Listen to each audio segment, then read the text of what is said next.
ቻችሁን እነኚህስ ባለጌዎቻችሁን ይቅርታ ታስጠይቃላችሁ አታስጠይቁም? እኔ ለይሉንታዬ ለአይምሮዬ የምታመን ሰው እንደመሆኔ ሳመ ነው የሚለው ሞጨሞጨ ላሉ ይቅርታ ጠይቅ። እናንተ ቹን ይቅርታ ትለናላችሁ አምላካችንን ጌ ነው ወንድ ለወንድ እንትን ሚል እያሉ ሎቱ ስብሐት የምናመልከውን እየተሳደቡ ባላየ ማለፋችሁ ትንሽ አያስገርምም? ትንሽ አያስተዛዝብም? ወይንስ እነኚህ ቪዲዮዎች አልደረሷችሁም? ወይንስ ፍርደ ገምድል ናችሁ?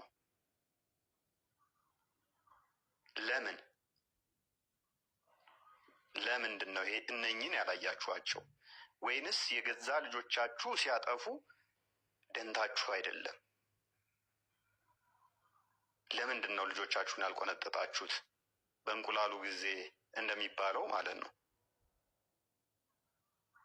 ስለዚህ ያለን ምንድነው እሱ ስፔሲፊካሊ ይሄን የተናገርከው ስህተት ነው ብባል ኖሮ ኦፊሻሊ ደሆል ይቅርታ ለማለት በጣም ይመቸኝ ነበረ። ስህተት ሆኖ ካገኘሁት ማለት ነው። ይሄ እውነት የለም በሚለው ፈኝ አልቻልኩም፣ ፈለኩ ፈኝ አልቻልኩም። ከዚህኛው ቃል ውጪ ሌላ አንድ ቃል አለ።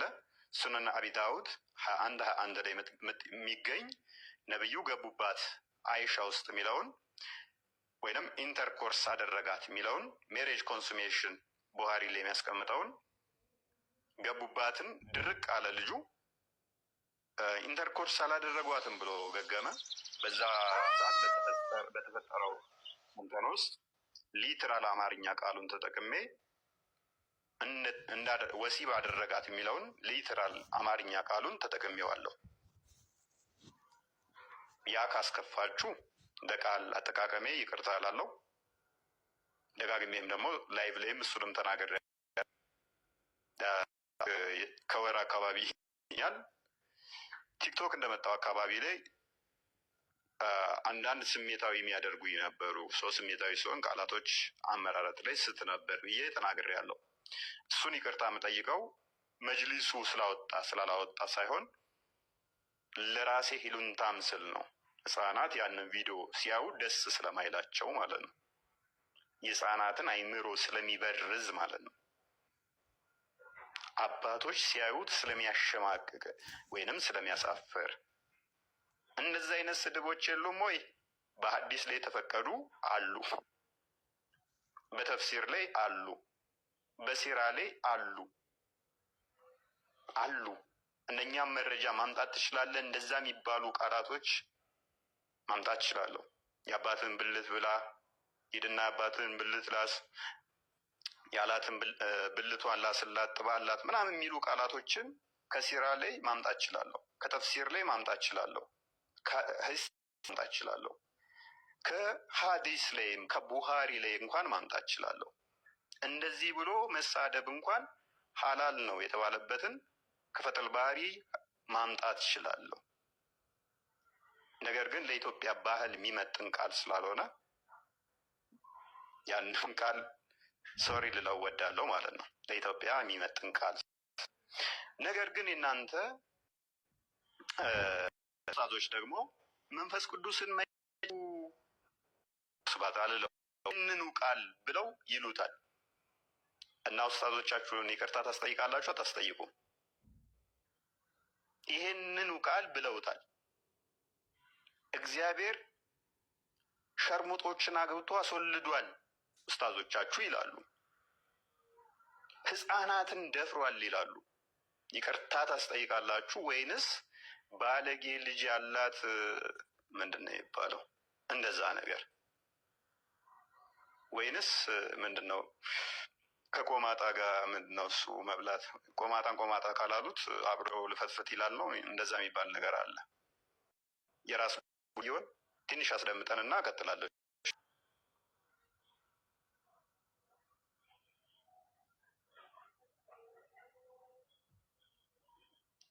ቀጥል ክርስቲያን። ትችያለሽ። ምን ታርጌ እኮ እያወራሁ ነው። እሺ እንግዲህ እነዚህ አካላት እነማን ናቸው ከተባለ እንግዲህ በመጅሊስ ደረጃ የሚታወቁ ኡስታዞች ናቸው። ይሄ ለምሳሌ ኡስታዝ መሐመድ ከድር ኢሳ ይባላል። በመንገድ ላይ ዳዋሚ ይታወቃል። በንጽጽሩ ዓለምም እንዲሁ በጣም ትልቅ እንትን ያለው የሶሻል ሚዲያ ኢንፍሉዌንሰር እንደሆነ ይታወቃል። እንግዲህ ይሄ አካል በመጅሊስ ደረጃ የሚታወቅ ምዕመኖችን ሂድና አስተምር፣ ሂድና ሙስሊሞችን ስበክ ተብሎ በመጅሊሱ ደረጃ የሚታወቅ ኡስታዝ ነው። ነገር ግን ይህ ኡስታዝ የተናገረውን ነገር እናዳምጥና የምር ይሄ ኡስታዝ ይቅርታ ያስጠይቁታል ወይ? እንግዲህ አሁን የተናገሩት ይቅርታ ይጠይቅ ያሉት የኦሮሚያ ክልል የመጅሊስ ፕሬዚዳንት ይህንን ኡስታዝ ይቅርታ እንዲጠይቅ ያደርጉታል ወይ? ይሄ ኩዌሽን የምናደርገው ወይም ደግሞ እናንተ የምታዩት አብረን የምንመለከተው ነገር ይሆናል ማለት ነው። እውነት እንዲያው ከአፋቸው ምን አይነት ነገር ነው የሚወጣው? አምላክን የሚያውቅ ነብይ አይደለም። ይዞ የተሳደቡት አንድ ነብይ አይደለም። ነብይ ብለን የምናስበውን ወይም ደግሞ ሐዋርያ ብለን የምናምነውን አይደለም። ጌታችን አምላካችን እሱም ክርስቶስን ነው የተሳደቡት፣ እግዚአብሔር ነው የዘለፉት።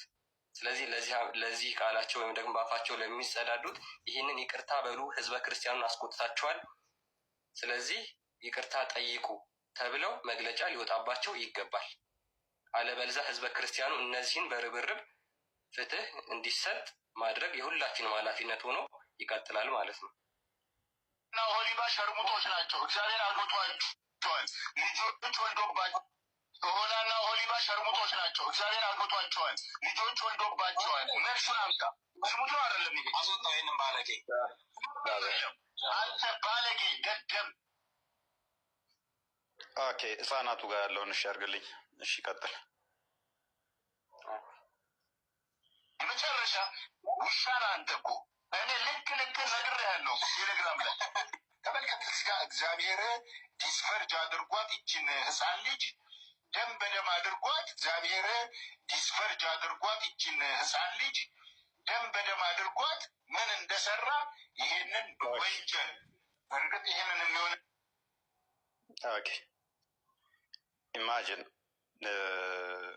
ይቅርታ መጠየቅ ታላቅነት ነው። በመሰረቱ ይቅርታ የምንጠይቀው እኛ ክርስቲያኖች የይቅርታ ልብ ስላለን ነው። ይቅርታ የምንጠይቀው ስለተሳሳትን ሳይሆን የሰዎች ልብ ስለተነካ ነው። ልባችን ተነክቷል ስላሉ እንጂ ስለተሳሳትን አይደለም።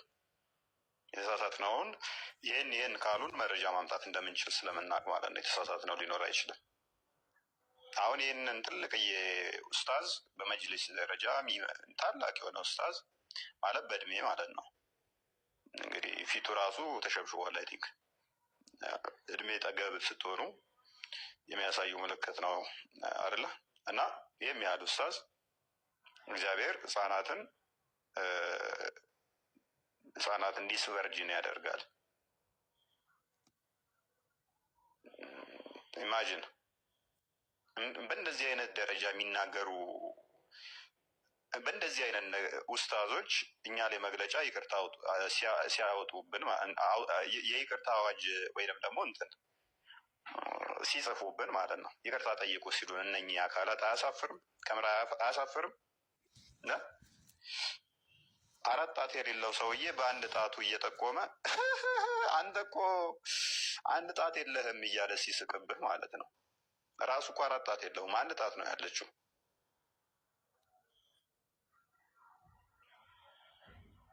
ይህንን እንዴት ያዩትዋል? ይህን እንዴት ያዩትዋል? ኡስታዞቻችሁ የተወሰኑትን አሳየን። ኡስታዞቻችሁ በእንደዚህ አይነት ደረጃ የሚሳደቡ ከሆነ እንዴት ታዩታላችሁ? ክርስቲያን ኔክስት የተወሰኑ አሳየን። እንዴት ታደርጉታላችሁ? የኡስታዞቻችሁን ብልግና እንዴት ታደርጉታላችሁ? ክርስቲያኖችስ እንዴት ነው የምትታዘቡት? እሺ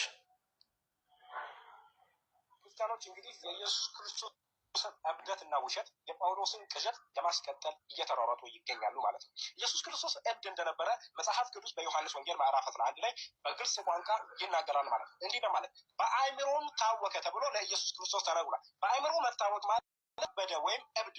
ስለዚህ ኢየሱስ ክርስቶስ ማለት ነው። በመቀጠል እብደቱን ደግሞ በተግባር ጭምር ያሳየበትን በማቴዎስ ወንጌል ምዕራፍ 15 ላይ ኢየሱስ ክርስቶስ እጁን ሳይታጠብ የሚበላ እና ሰዎችም እጃቸውን ሳይታጠቡ እንዲበሉ የሚያዝ ሰው ነበር። ስለዚህ ኢየሱስ ክርስቶስ እብድ ነበር ማለት ነው። እጁን ሳይታጠብ የሚበላ ሰው፣ እጃቸውንም ሰዎች እንዳይታጠቡ የሚያዝ ሰው ጤነኛ ነው ልንል አንችልም። ጽዳቱን እብድ ነው ማለት ነው።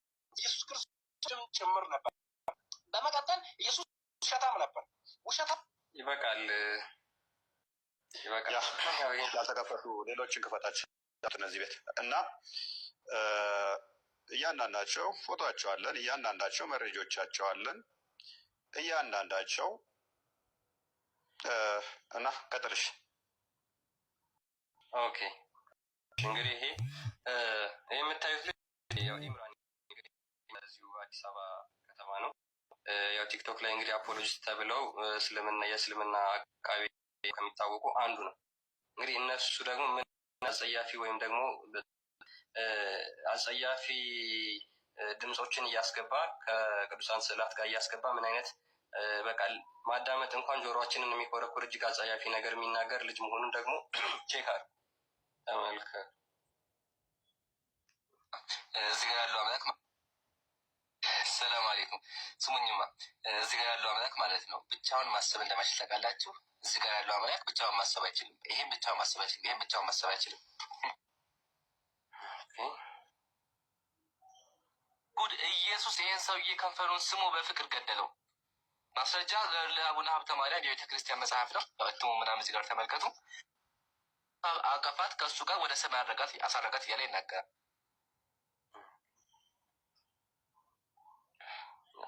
መድኃኔዓለም ወገን ለመባል ሲሆን መጽሐፉ ይታያችኋል። ቪዲዮ ሲሰሩ እንኳን የሚያስገቧቸውን የባክግራውንድ ሳውንዶች አዳምጡ።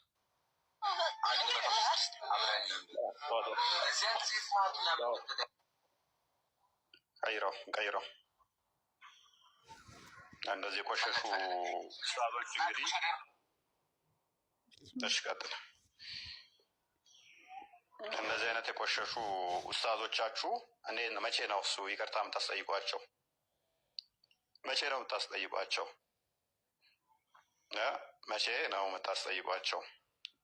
ያው በጣም የሚግባባው ክርስቲያን ልጅ አለ የሚያውቀው በደንብ የሚያውቀው ማለት ነው።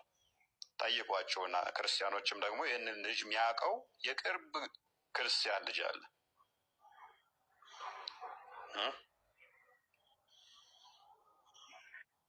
እሺ ክርስቲያን ፈጠን ፈጠን እናድርግልን። ልጆቻቸውን ያስረግዛሉ። ልጆቻቸው በዝሙት ይሰራሉ ማለት ነው። ይተኛሉ።